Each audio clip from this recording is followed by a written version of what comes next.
యేసు ఆమెను చూచి రమ్మని పిలిచి, అమ్మా, నీ బలహీనత నుండి విడుదల పొంది ఉన్నావని ఆమెతో చెప్పి. ఒక్క నిమిషం అక్కడ ఆగుదామండి. మొదటిగా యేసు ఆమెని చూచి ఇక్కడికి ఏం చెప్పాడండి? రమ్మని చెప్పాడంట. యేసుకి తెలీదా నా బాధ? యేసుకి తెలీదా నాకు సహాయం కావాలని? యేసుకి తెలీదా నేను నిలబడలేనని? యేసుకి తెలీదా నాకు సహాయం లేకపోతే నేను నడవలేనని? యేసు ఎట్లా రమ్మంటాడండి నన్ను? నా స్థితి తెలీదా? అన్నీ తెలుసు కదా అని అనుకుంటూ ఉంటారు చాలామంది. మనం కూడా అనుకుంటాం ఏంటిదంటే మనకు చేత కానిది దేవుడు మనల్ని ఎప్పుడు అడగడు అని. That is wrong. మనకి ఏది చేత కాదో అదే చేయమని అడుగుతాడు. హల్లెలూయా. ఈ స్త్రీని చూస్తే యేసయ్య చెయ్యిని అందించి రామ్మా అని పిలిచాడా? కొన్నిసార్లు నువ్వు చేయాల్సినవి ఉంటాయండి, మనము చేయాల్సినవి ఎన్నో ఉంటాయి. యేసే అంటాడు, నువ్వు చేత కాదు అని అనుకుంటున్నావు కదా, నీకు ఇది కుదరదు అనుకుంటున్నావు కదా, అయ్యో ఇది నా బలహీనత అనుకుంటున్నావు కదా, అయ్యో నాకు ఇంకా I cannot do this is beyond my capacity అనుకుంటున్నావు కదా, అదే చేయమంటాడు, అదే చేయమని చెప్తాడు దేవుడు. ఎందుకు యేసే ఎందుకు చేయి అందించలేదు, లేకపోతే పక్కన అమ్మకి హెల్ప్ చేయి అని చెప్పలేదండి. నువ్వు నా దగ్గరికి రా. ఈరోజు కొన్నిసార్లు మనం అనుకుంటాం, ఎందుకు ఆలయానికి వెళ్ళాలి, ఎందుకు వెళ్ళాలంటే you just have to see. ఎవరైనా అడిగారు అనుకుంటే ఎందుకు వెళ్తున్నావు అంటే, this could be the day. ఈరోజు దేవుడు దర్శించే రోజు. హల్లెలూయా. ఈరోజు దేవుడు నా జీవితంలో కార్యం జరిగించే రోజు. హల్లెలూయా. ఈరోజు దేవుడు నా జీవితంలో ఒక గొప్ప బ్రేక్ త్రూ ఇచ్చే రోజు. అందుకనే వెళ్తున్నాను. It could be any day. మీరు విశ్వాసంతో ప్రతిరోజు కన్సిస్టెంట్గా దేవుని సన్నిధిలో కాన్స్టెంట్గా వస్తూ ఉంటే అంట ఏం చేస్తాడంట, మీ కన్సిస్టెన్సీని చూసి, మీ పట్టుదలను చూసి, మీ ఆసక్తిని చూసి దేవుడు ఏం చేస్తాడు, ఒకానొక రోజున దర్శించి నువ్వు నా దగ్గరికి రా, this is your day of deliverance. Hallelujah. ఆ రీతిగా నువ్వు రా అని చెప్పాడండి. ఈరోజు దేవుడు కూడా మిమ్మల్ని కొన్ని చేయమంటున్నాడు. మీరు అంటుండొచ్చు, దేవా నీకు తెలీదా నా బ్యాంక్ బ్యాలెన్స్ ఎంతో తెలీదా, నాకు ఆ పిలుపు లేదని తెలీదా, నాకు మాట్లాడటం రాదని తెలీదా, నాకు పాడటం రాదని తెలీదా, నేను ఇది చేయలేనని తెలీదా అని మీరు అడుగుతున్నారేమో. మోషే కూడా అదే అన్నాడండి. ఏమన్నాడు దేవుడు? అన్నాడు, నువ్వు వెళ్ళాలి, ఇశ్రాయేలుని బయటికి తీసుకురావాలి అంటే, దేవా నాకు నోటి మాంద్యం అయ్యా, నా నాలుక మాంద్యం అయ్యా, నా వల్ల చేత కాదయ్యా. అయితే దేవుడు అంటాడు, సృష్టించిన వాడను నేను కాదా, నాకు తెలీదా, నాకు తెలియంది నువ్వు చెప్తున్నావా, నాకు తెలియంది నువ్వు చెప్తున్నావు, నిన్ను సృష్టించింది నేను కాదా? మోషేతో అంటాడండి, చెప్పింది చెయ్యి. ఈరోజు మనం కూడా దేవునితో క్వశ్చన్స్, లాజిక్ అడగాల్సిన అవసరము లేదు. God doesn't want logic from you. మన అవివేకం అంట దేవుని జ్ఞానం అంట. హల్లెలూయా. దేవుని అవివేకం అంటే దేవుని అజ్ఞానము కూడా మనకంటే ఎంతో జ్ఞానమైనదని కొరింథీయులకు రాసిన పత్రికలో ఉంటుంది, మొదటి అధ్యాయంలో. దేవుని బలహీనత కూడా అందరి బలం కంటే ఎంతో గొప్పదంట. వై ఆర్ యూ సేయింగ్ దేవా నీకు తెలీదా, నీకు తెలీదా, నాకు చేత కాదు, నీకు తెలీదా అని కాదు. God doesn't want logic, God wants faith. ఏం కావాలి? విశ్వాసము కావాలి. మోషే అట్లా అన్నప్పుడు నేను చెప్పింది చెయ్యి అన్నాడు దేవుడు. నీ బలహీనతలు ఎప్పుడో బలహీనుడునో అప్పుడే బలవంతుడను. నా బలహీనతలు బట్టి యేసు ప్రభు ఇంకా మహిమపరచబడతాడంట. హల్లెలూయా. మీరు ఎంత వీక్గా ఉన్నారో అందరు మిమ్మల్ని చూసి చెప్తారండి. నేను దానికి ప్రత్యక్ష సాక్షిని. నేను ఒకప్పుడు అనుకున్నాను, నాకు అస్సలు అవ్వదు, నేను I will not preach, I will not Singh, నా కంఫర్ట్ జోన్. నేను వెనకాల ఉండి అందరు ఆరాధిస్తూ ఉంటే నాకు ఆరాధించడం చాలా ఇష్టము. ఇక్కడ అందరి ముందు కాదు, వెనకాల ఉండి వ్యక్తిగతంగా మనస్ఫూర్తిగా ఎవరు చూడనప్పుడు గంతులేసుకుంటూ ఆయన ఆరాధించడం అంటే చాలా ఇష్టం. కాబట్టి that is my comfort zone. So I will sit there, I will enjoy అని అనుకున్నప్పుడు దేవుడు నెట్టు వచ్చాడనమాట. నేను అన్నాను, దేవా నీకు తెలుసు కదా నా స్కూల్ ఏమన్నా, నా స్కూల్ అన్నాను ఇంకా అసలు జీవితంలో పాడొద్దు అన్నారండి. తెలుసా, నీ జీవితంలో అసలు పాడొద్దు అన్నారు. నీకు అసలు చేత కాదు అని బిరుదు ఇచ్చేస్తారు, టైటిల్ ఇచ్చేస్తారు. కానీ అట్లాంటిది ఈరోజు ఇక్కడ నిలబెట్టింది ఎవరు? దేవుడు కాదా? సమస్త ఘనత మహిమ దేవునికే కలుగును గాక. హల్లెలూయా. మనుషులు మనకి టైటిల్స్ ఇచ్చేస్తుంటారు, విమర్శకులు విమర్శిస్తూనే ఉంటారు, ఇదే వీరు ఇంకా చేత కాదు అనుకున్నప్పుడు మీ బలహీనత యందు దేవుని బలము, దేవుని గొప్ప కార్యాలు మన ద్వారా ఆయన నామము మహిమపరచబడుతుందంట. అందుకనే జ్ఞానులు సిగ్గుపరచడానికి వెర్రివారిని ఎన్నుకుంటాడంట. ఎన్నికలేని వారిని ఏం చేస్తాడంట, బలవంతుల ముందు, ఎన్నికైన వారి ముందు నిలబెట్టి, ఇదిగో ఇది వీరి శక్తి అయితే కాదు, వారిలో పనిచేస్తున్న పరిశుద్ధాత్మ శక్తిని బట్టే సాధ్యం అవుతుంది. హల్లెలూయా.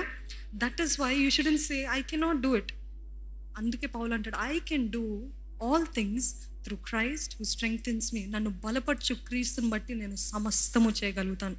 అందుకే నేను వీక్నెసెస్ చూసి నా వల్ల అవ్వదు, మనుషుల మాటలు విని నా వల్ల అవ్వద్దు కాదు, దేవా ఈ బలహీనత నీకు ఇస్తున్నానయ్యా, ఈ బలహీనత నీకు ఇస్తున్నాను, నువ్వేం చేసుకుంటా చేసుకో.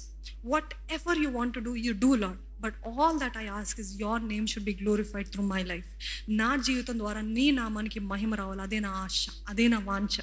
ఈరోజు దేవుని సన్నిధికి వచ్చిన ప్రతి ఒక్కరు కూడా, ఈ స్త్రీ కూడా అండుండొచ్చు, ఏసయ్యా నీకు తెలియదా, కానీ అయినప్పటికీ నీ రమ్మన్నప్పుడు వచ్చిందంట. దాని తర్వాత చదువుతామా? అమ్మా నీ బలహీనత నుండి విడుదల పొంది ఉన్నావని ఆమెతో చెప్పి ఆమె మీద చేతులుంచగానే ఆమె చక్కగా నిలబడి దేవుని మహిమపరచెను. నీ బలహీనతల నుండి నీవు విడుదల పొందావు. ఇంగ్లీష్లో చూసినట్లయితే ఆ పదము చాలా అద్భుతంగా ఉంటుంది. ఏంటిదంటే వుమన్ దౌ ఆర్ట్ లూజ్డ్, అంటే woman you are free now. ఇప్పటి నుండి నీకు బ్రేక్ త్రూ, ఇప్పటి నుండి నీకు విడుదల, ఇప్పటి నుండి నువ్వు చక్కగా నిలబడగలుగుతావు అనుకుని చూడండి. ఒకవేళ యేసు ప్రభు ఈరోజు మీరు 18 years నుండి సఫర్ అవుతూ ఉంటే ఈరోజు వచ్చి యేసయ్య అంటాడు, ఇదిగో ఇంతకాలం నువ్వు సఫర్ అయ్యావు కదా, ఇంకొక 18 monthsలో నువ్వు స్వస్థత పొందుతావు అంటే దాన్ని బట్టి మీకు ఆనందం కలుగుతుందా కలగదా? You will be very happy. Because 18 years ఎక్కడ, 18 months ఎక్కడ, కానీ ఇక్కడ యేసు ప్రభు ఏం చెప్పాడు తెలుసా అండి? అది యేసయ్యలో నా గొప్పతనం. ఆయన వస్తే కనుక, ఆయన ఇట్లా వచ్చాడు అనుకోండి, it will be instant. Hallelujah. Suddenly, instantly, immediately. ఇక్కడ అంత ఈజీగా రాసేస్తారండి తెలుగులో, అదే నాకు బాధగా ఉంటుంది. కానీ ఇంగ్లీష్లో చూసినట్లయితే ఇమ్మీడియట్లీ అంట. 18 నెలలు తీసిందా, లేకపోతే 2 రోజులు పట్టిందా, 3 రోజులు పట్టిందా, నెలలు పట్టిందా, సంవత్సరాలు పట్టిందా? ఎప్పుడైతే యేసు ప్రభు తనని దర్శించాడో ఇన్స్టెంట్గా she was healed. Hallelujah. God does not delay. If God 18 years అంతా తను అనుకుంటూ ఉండొచ్చు, ఇంత డిలే, ఇన్ని సంవత్సరాలు. ఐ బిలీవ్ ఆ స్త్రీ ఎక్స్పెక్టేషన్ తోటి కూడా రాలేదండి, దేవుడు నన్ను స్వస్థపరుస్తాడని ఎక్స్పెక్టేషన్ తోటి కూడా వచ్చిందో లేదో డౌట్, కానీ ఆమె తనని దేవుని ప్రేమించింది కాబట్టి వచ్చిందని నేనైతే భావిస్తున్నాను. This is again my opinion. తను ఏదో ఎక్స్పెక్టేషన్ తోటి రాలేదు, కానీ తన నమ్మకత్వాన్ని, తన యథార్థతని, తన ప్రేమ, తన కమిట్మెంట్, తన పట్టుదలను చూసి యేసయ్య తనని చూచి రాని చెప్పి, ఇదిగో ఓ అమ్మ, ఓ స్త్రీ, ఇదిగో యూ హ్యావ్ బీన్ డెలివర్డ్. హల్లెలూయా. ఎంత గొప్ప మాటలు అండి, ఎంత గొప్ప మాటలు. దేవుడు ఆ మాటలు ఈరోజు మనకి పలుకుతే మనం ఎంతగా గంతులేస్తాం, ఎంతగా 18 years పట్టిందయ్యా, 18 years నేను వేదనలో ఉన్నానయ్యా, 18 years ఏడ్చానయ్యా, 18 years ఎంతో మంది నన్ను అవమానపరిచారయ్యా. 18 years is no joke. 18 years is a very very long time. కానీ అట్లాంటి పరిస్థితుల్లో దేవుడు immediately, instantly she was healed. అట్లుంటాయండి దేవుడు ఇచ్చే జవాబులు తెలుసా? మీరు ఇన్ని సంవత్సరాలు ప్రార్థన చేస్తున్నారు, ఇన్ని సంవత్సరాలు పెనుగులాడుతున్నారు, ఇన్ని సంవత్సరాలు ఏడుస్తున్నారు, మొరపెట్టుకుంటున్నారు, మీ బైబిల్ అంతా కన్నీరు, మీ దిండంతా కన్నీరు. ఆలయంకి వస్తే ఆ నేలంతా కన్నీరుతోటి తడపబడిందేమో, కానీ వెళ్ళేటప్పటికి అదే బ్రతుకు, అదే జీవితము, ఏం స్వస్థత లేదు, ఏం బ్రేక్ త్రూ లేదు, ఏం మార్పు లేదు, ఏ ఆశ్చర్య కార్యము లేదు. కానీ ఒకగానొక రోజు యేసు ప్రభు మనల్ని చూసినప్పుడు ఇన్స్టెంట్గా వస్తుందంట. Hallelujah. Immediately you will get it. దేవుడు అదే చూస్తున్నాడు. How long can you wait in my presence? ఎంతకాలం వేచి ఉండగలుగుతావు? ఎంతకాలము నువ్వు పట్టుదలతో నన్ను పట్టుకుంటావు? ఏదో ఇస్తానని కాదు, ఎంతకాలము నన్ను ప్రేమిస్తావు. నేను ఏమి ఇవ్వకపోయినా నువ్వు నన్ను ప్రేమిస్తావా? ఏమి చేయకపోయినా నువ్వు కన్సిస్టెంట్గా నా ఆలయానికి వస్తూ నాతో సమయం గడుపుతూ, నా వాక్యాన్ని చదువుతూ, ఇవన్నీ నువ్వు కన్సిస్టెంట్గా చేయగలుగుతావు. ఏం మార్పు ఉండదు, ఏమి గొప్ప కార్యం ఉండదు. ఇంకా అంతకంతకు దిగజారిపోతూ ఉంటావు. నీ వయసు అయిపోతుంది, నా వయసు అయిపోతుందండి, పెళ్లి చేయట్లేదండి. దేవుడు ఏం చేశాడు మధ్యలో?